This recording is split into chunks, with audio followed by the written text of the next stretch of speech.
Dieu est partout.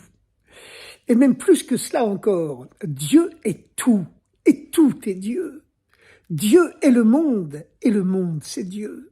D'ailleurs, en hébreu, la langue biblique originelle bien sûr, le mot monde et le mot masque ont exactement la même racine. Monde se dit olam et masque se dit elem. Le monde n'est que le masque de Dieu. Ce n'est que la surface de la profondeur divine qui fait vivre le monde de l'intérieur. Comme l'avait dit d'ailleurs un grand philosophe du XVIIe siècle, Baruch Spinoza, comme il l'avait dit, Dieu c'est le monde et le monde c'est Dieu. Et d'ailleurs tous les philosophes des Lumières, Voltaire, Rousseau, Montesquieu, chantaient sans arrêt le grand temple de Dieu qu'est la nature.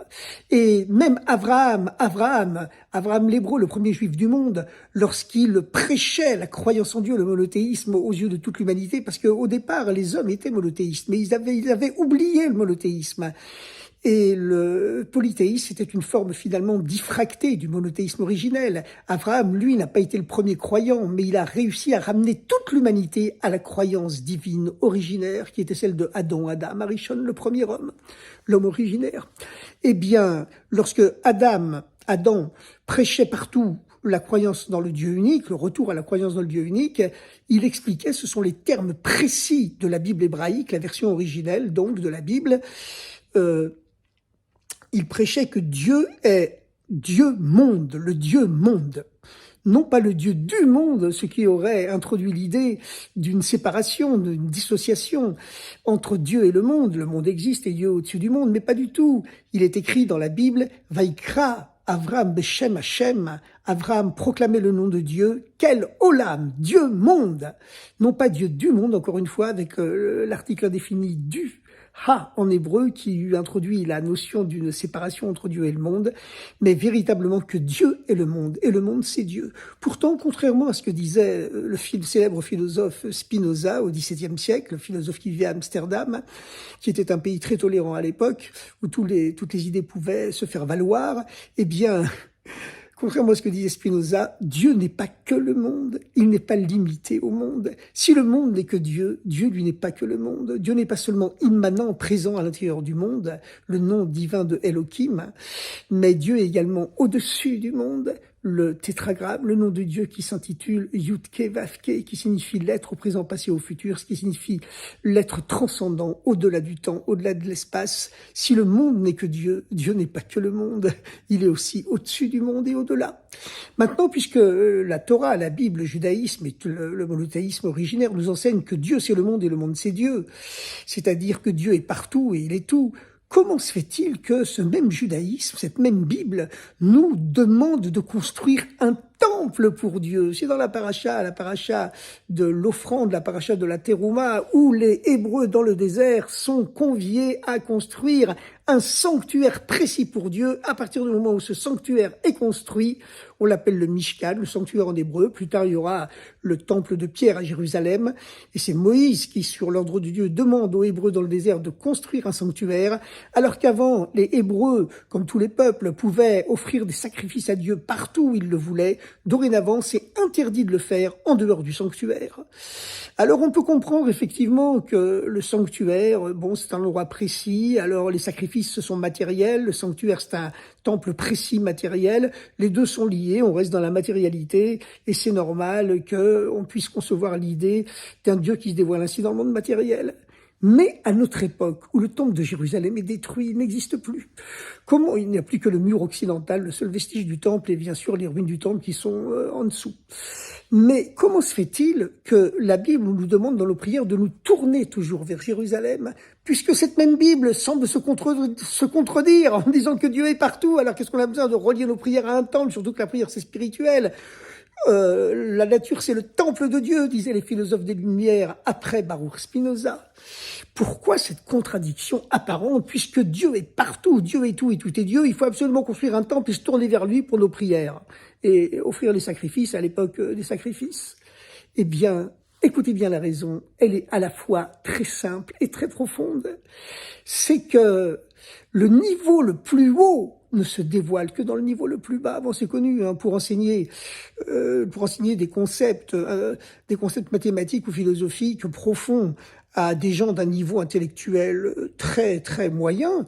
Il suffit d'être un enseignant moyen, mais être capable d'enseigner des choses très profondes à des gens qui sont d'un niveau très très bas, d'accord? Alors là, il faut être vraiment un très très bon prof. Il faut être un prof exceptionnel pour pouvoir descendre au plus bas. Eh bien, la même chose en spirituel, le niveau le plus haut, le niveau le plus haut de Dieu, puisque Dieu est infini, donc il y a toujours un niveau de Dieu qui peut être plus haut que l'autre dans ses dévoilements, puisqu'il est infini. Eh bien, le niveau le plus haut de Dieu ne se dévoile que dans le niveau les plus bas. Parce qu'en réalité, les êtres humains font souvent l'erreur de croire que Dieu est spirituel, que Dieu est infini, que Dieu est illimité. En vérité, pour Dieu, le fini et l'infini, l'illimité et le limité, le matériel et le spirituel, pour Dieu c'est la même chose. Dieu n'est pas plus infini qu'il n'est fini, il n'est pas plus illimité que limité, il n'est pas plus spirituel que matériel. Dieu est au-dessus à la fois du spirituel et du matériel, il est au-dessus de l'infini et du fini, il est capable d'unir les deux, comme par exemple dans le Saint des Saints du Temple de Jérusalem et aussi du sanctuaire du désert, qui faisait environ 5 mètres de l'arche. Il y avait l'arche sainte qui contenait les tables de la loi, qui faisait environ 1 mètre de long et qui était disposée dans le sens de la largeur du Temple de Jérusalem et du sanctuaire dans le désert.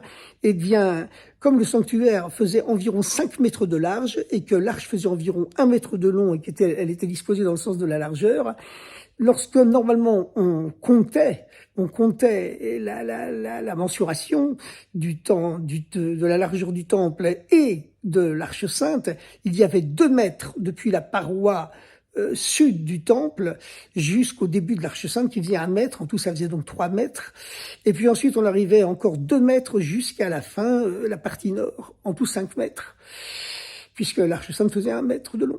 Mais en réalité, lorsqu'on comptait avec 1 mètre très précis, et les grands rabbins, les grands prêtres de l'époque comptaient, eh bien, depuis la paroi sud du temple jusqu'au début de l'arche sainte, on comptait, il n'y avait jamais 2 mètres, il y avait toujours 2 mètres 50.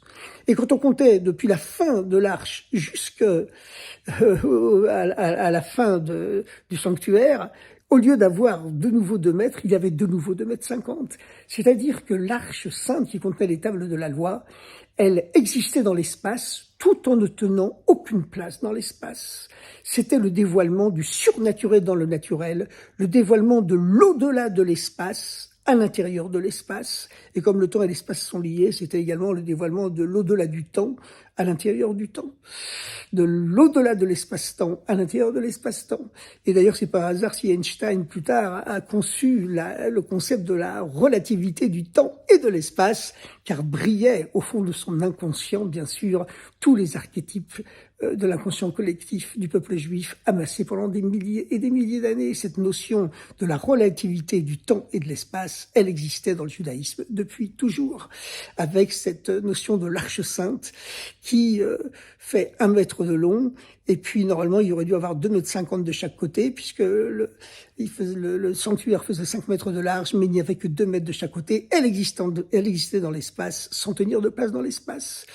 Parce que Dieu peut unir les deux, il peut unifier à la fois l'au-delà de la nature avec la nature, l'au-delà de l'espace avec l'espace, l'au-delà du temps avec le temps, l'infini et l'infini, le matériel et le spirituel. Pour lui, c'est à équidistance, pour lui, c'est exactement pareil. Mais comme le niveau le plus haut ne se dévoile que dans le niveau le plus bas, si la Torah, si la Bible nous avait dit, nous avait prescrit d'adorer Dieu dans la nature, de se tourner de tous les points, vers tous les points cardinaux pour faire notre prière, vers le haut, vers le bas, vers le ciel, vers la terre, puisque Dieu est partout, eh bien, cela n'aurait mis nos prières en relation que avec la dimension illimitée de Dieu, infinie de Dieu.